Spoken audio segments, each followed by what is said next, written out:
Did I talk about it? I said about Suicide in Trenches. Suicide in Trenches, which is written by Siegfried Sassoon, right? Who is the poet? So the poet begins with what? I knew a simple soldier boy who grinned at life in empty joy, slept soundly through the lonesome dark, and whistled early with the lark. Now, the first line, I knew a simple soldier boy. So the speaker begins by what? Introducing a young, ordinary soldier, right? So the word simple conveys what? The boy's innocence and perhaps his naivety. Naivety, you understand? Naivety is called as a newness or fresher or beginner. So who grinned at life in empty joy, right? So here the soldier's carefree and cheerful nature. When you say that who grinned at life in empty joy, it means the soldier's carefree and cheerful nature. The phrase, when you talk about that empty joy, suggests that what his happiness might be, unexamined or called as a shallow, right? Perhaps a product of ignorance about life's harsher realities, right? So obviously, somebody whom you talk about, that ordinary soldier, a young soldier, so and innocence in nature, completely new. That is what it is stated. I knew. I means referring to the poet. The poet stated that he knew or she knew a simple soldier boy. Simple soldier boy indicating that newness, pressure, and you can say that innocent, simple, young, ordinary, because he is the part of the what? He is the part of the army, right? So who grinned at life in empty joy? It indicates that means the soldiers green. Green means called as a white smile. A white smile at life in empty joy. It indicates that he was careful, carefree. He doesn't have anything to care, and he has a cheerful nature. So when you talk about the phrase empty joy, that suggests what his happiness might be nothing but a shallow or unexamined. It means his happiness is not been even he know, right? He has not been tested, right? So perhaps he is completely ignored about life's most difficult situation or most difficult realities, isn't it? So the actual thing he did not know about the life. So slept soundly through the lonesome dark. Slept soundly. So slept soundly means what? He was alone, despite the loneliness or despite the isolation and the challenges to life, despite the isolation and challenge of life. So that is what it is stated. Slept soundly through the lonesome.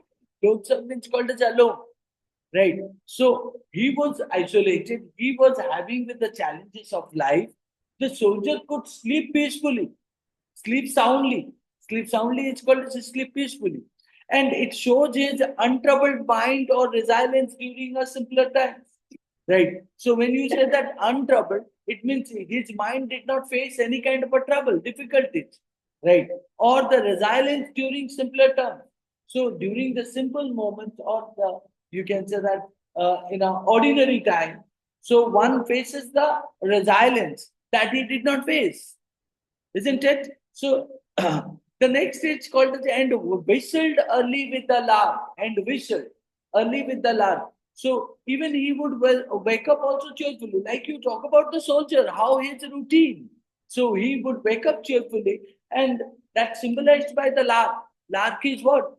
Like skylark we call, no? A bird associated with what? Early morning, and also means a bird which is known as also optimism, right? Positiveness, and also you can say that what you can say uh, early morning means we could find out the word which is associated with early morning, and we can say that optimism.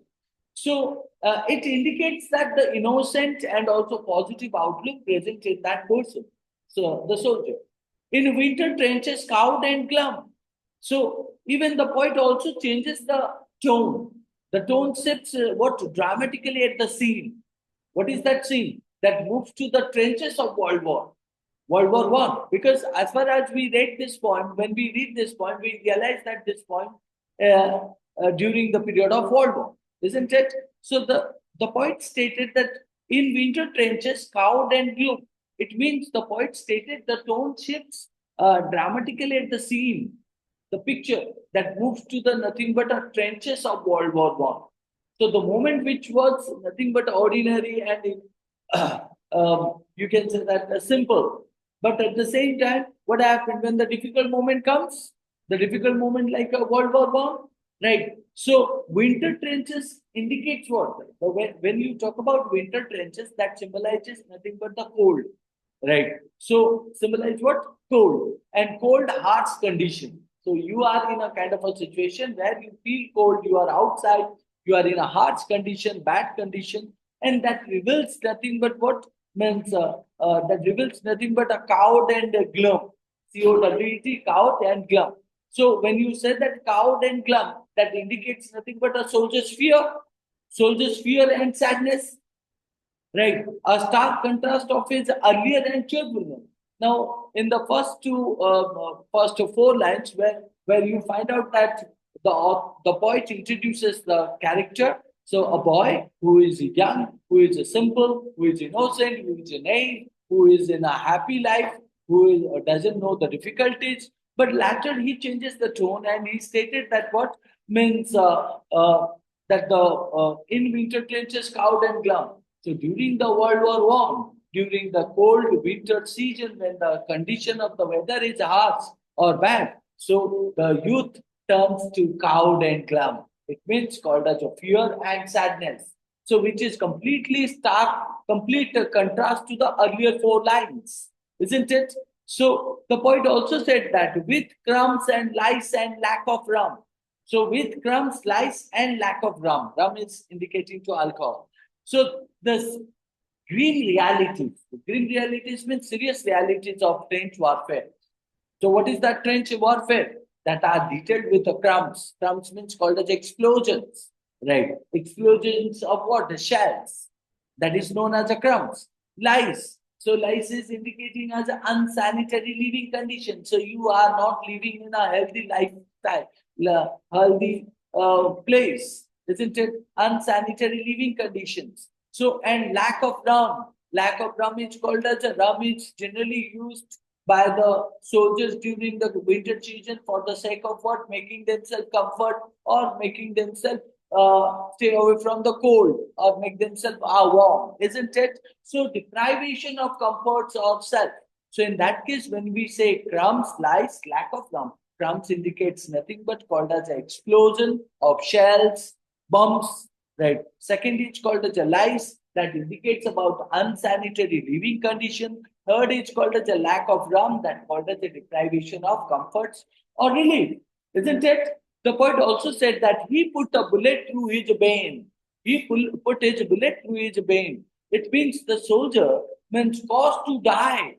The soldier succumbs to despair and takes his own life. The soldier cannot tolerate such kind of a condition.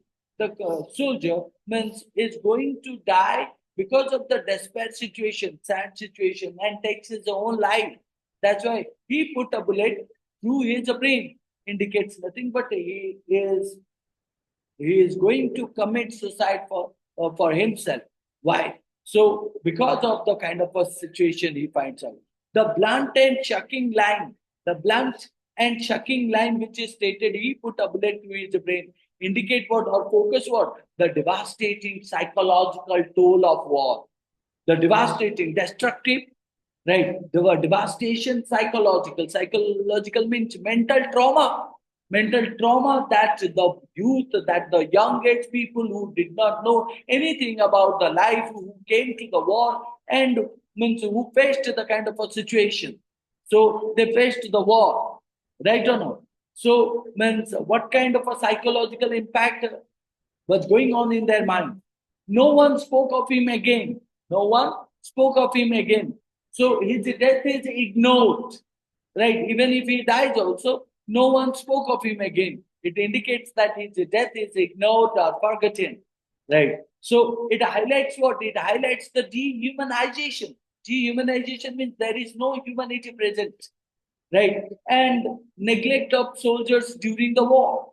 Neglect, because you, when the people die many, isn't it? So it reflects nothing but a societal indifference, right? It reflects what? Societal indifference to the individual that lives lost in the conflict, right? So who engage in the soldiers job, who engage in the army, so they mean, so who engage now, in the time of World War I or II, you find out many people are participated, many people are means associated with the World War, who even means are called as a very small, not even you can say that small boys, young boys, old man, right? So all have been associated. So who have not even any experience of it, right? Experience of what? Quarreling or called as means facing the challenges. Who have not even looked at the life in a very well manner. So they lost the conflict. They lost their lives because of the conflict, right? Conflict between the countries, conflict among the associated countries in the war. So you smoke-faced crowds with a kindling eye, right? The speaker addresses what? The civilians. That what? You watch. So, because the civilians who watch what? The soldiers march with enthusiasm. How the soldiers were making a queue and going towards a one direction to a particular place with full of interest.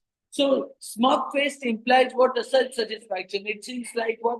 Means the civilians are also, means, who watch soldiers who march with the self satisfaction. Even the soldiers are also self satisfied because they fight for the country. Right.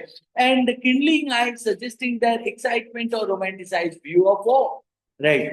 So we all know that what we are here and they are fighting there, and we simply give the opinion on them, and we give them the and we feel that what wow, what kind of a war is going on. So sitting at home, isn't it? So the poet stated that they cheer when soldiers lads march by.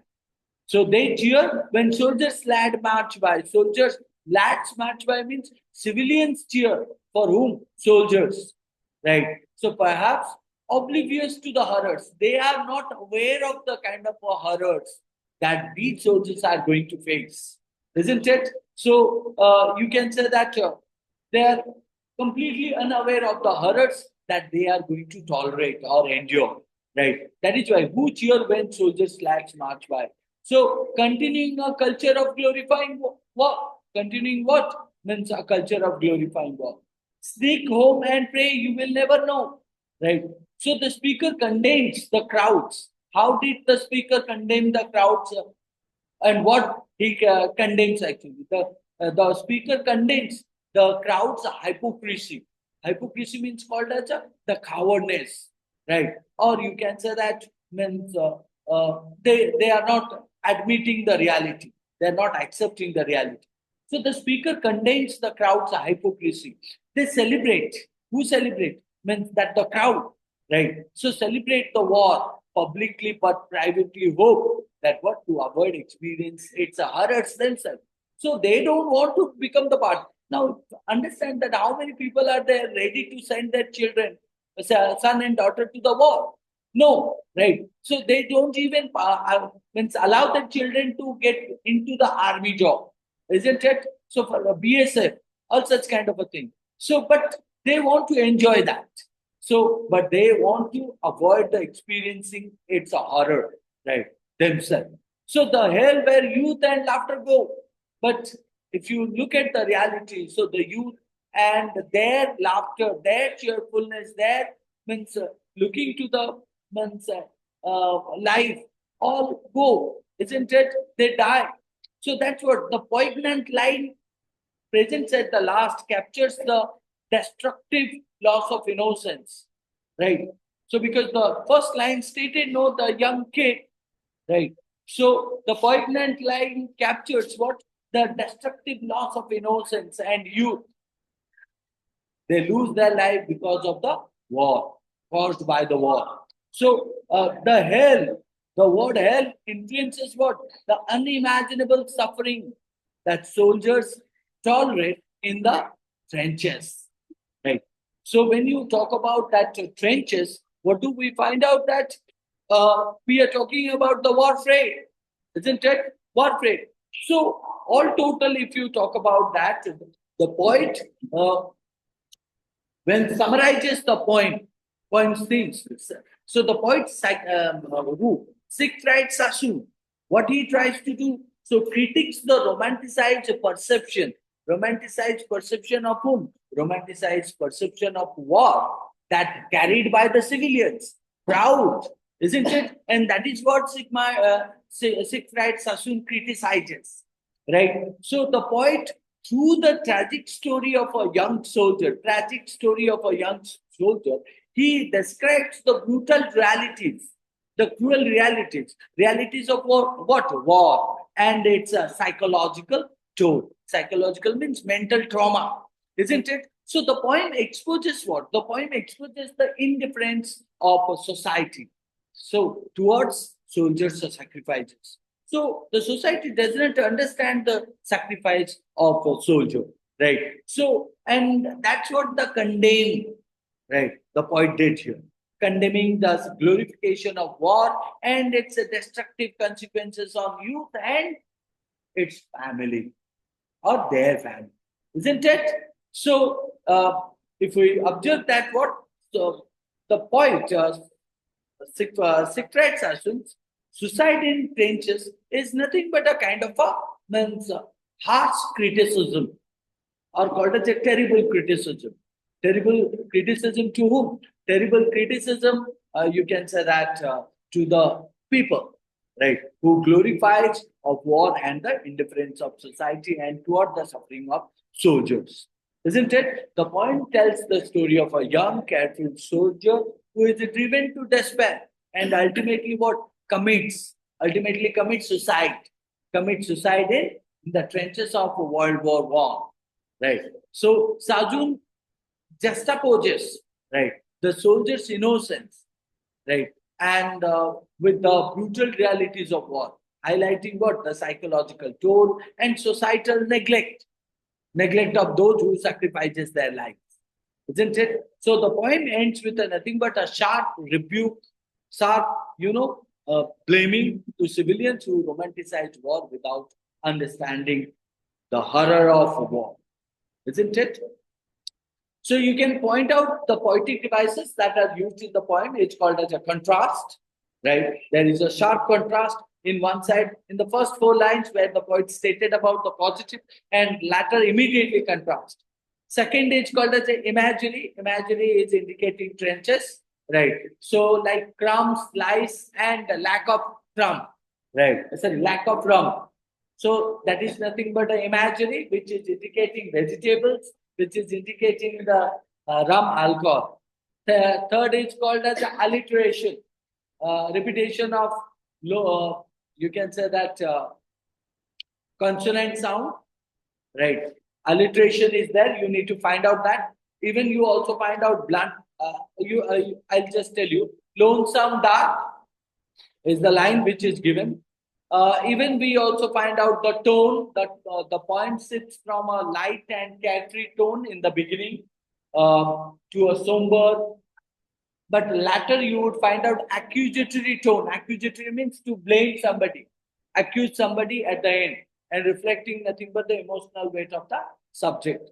So you also find out enjambment, enjambment, enjambment, as we find out the lines flow into each other without any pause and without even copying the unrelenting and chaotic nature of what? War, right? Enjambment means when there is no full stop, no comma, and it continues one after another line, isn't it?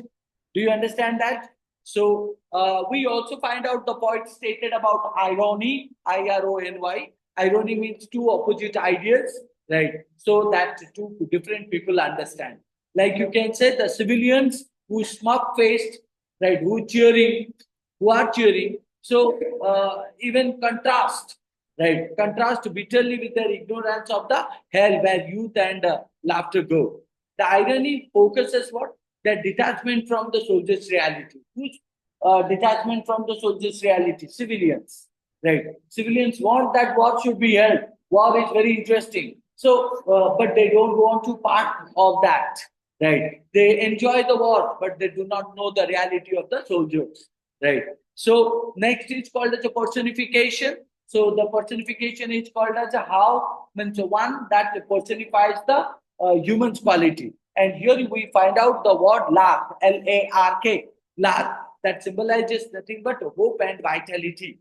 Hope and vitality. So that contrasts the green life in the trenches. That contrasted the green life in the trenches. So we talk about personification. Repetition, we also find out repetition is called as a recurring, bar, repeat on. The recurring focus on contrast between joy and despair that emphasizes the transformation brought by or changes brought by war, isn't it? So the final one, you can take a metaphor.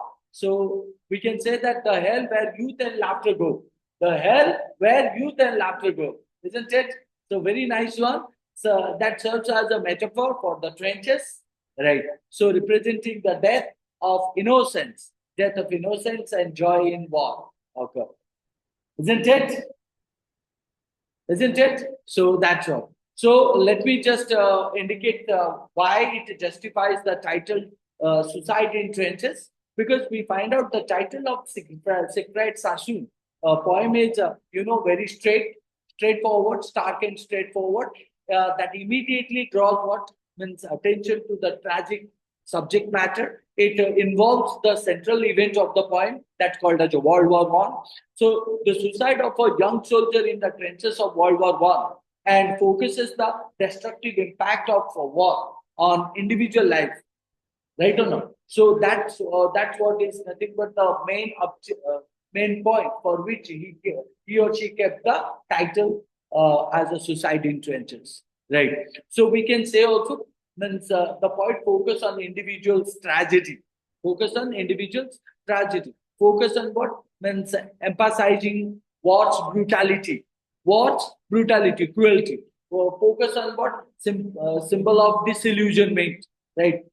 ठीक से लोग reality को देख नहीं पा रहे, right? So next is called as the critical tone, right? We also find out the universal message, and the universal message is what?